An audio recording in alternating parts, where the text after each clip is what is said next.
Elizabeth Judith, your courage coach, here with part 3 of my series on boundaries. If you listen to part 1 and 2 and you recognize that you are a people pleaser or a peacemaker and you see that you have not been communicating your needs or your boundaries to the people in your life, or you have been trying to communicate those needs and establish those boundaries and you now see that you've been doing it ineffectively by over-communicating, over-explaining and justifying, basically negotiating with these people in order to gain their approval or their permission to have these feelings or these boundaries in the first place. And now you want to change that. How do you move forward? Well, if you're the person who hasn't been communicating your needs at all, basically being a martyr, bending over backwards, accommodating everyone else's feelings and needs above your own, and you're dealing with healthy people in general, it usually can be as simple as stepping up and starting to communicate your needs and your wants to people. You know, healthy people don't have a problem respecting your boundaries. They're usually happy to do that. They just ask that you respect theirs in return.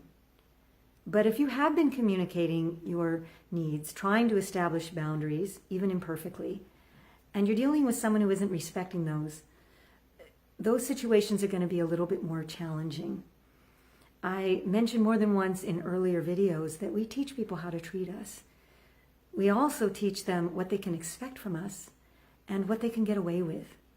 And if this has been a long established pattern with you where you have basically conditioned the people in your life to believe that your boundaries are negotiable, they are not to be taken seriously, and you're dealing with people who time and time again have shown you that they're perfectly willing to take advantage of that, and they've been benefiting from that, they're not necessarily going to be thrilled when you decide to change the rules of the game. There's a good chance you're going to come up against a lot of resistance and maybe a lot of anger. And that can be really challenging for us people pleasers and peacemakers. We usually try to avoid that at all costs. It's part of the core problem that has created the issue in the first place. So you want to be prepared for that.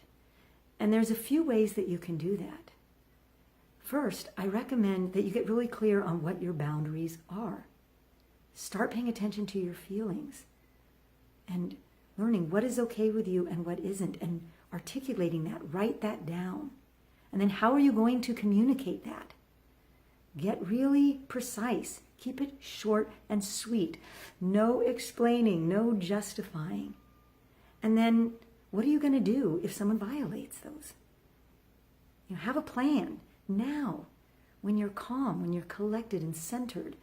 You don't want to be trying to figure that out when you're triggered and in reaction mode. And you're going to want to set very powerful intentions for these interactions. I teach my clients, and I use myself 4 questions for setting powerful intentions. It can be useful in any situation, but particularly helpful in situations that can be highly charged. The first question is, how do I want to feel in this situation? The second is, who do I want to be in this situation? I know that seems almost like the same question, but sometimes that little difference can be very illuminating and empowering. And how do I want to feel when I'm walking away from the situation? And the last question is, what is the best case scenario for the outcome? And take some time to really embody these answers. You know, it will really help you feel more prepared. And there's a lot more to this.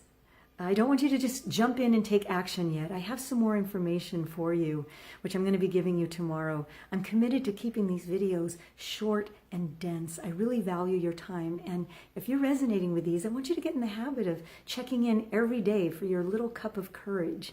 So it's my commitment to you that I always provide you dense value. I really respect your time, and it means a lot to me that you're willing to check in with me every day. So that's it for now. And in the meantime, go out there and live from your courageous heart.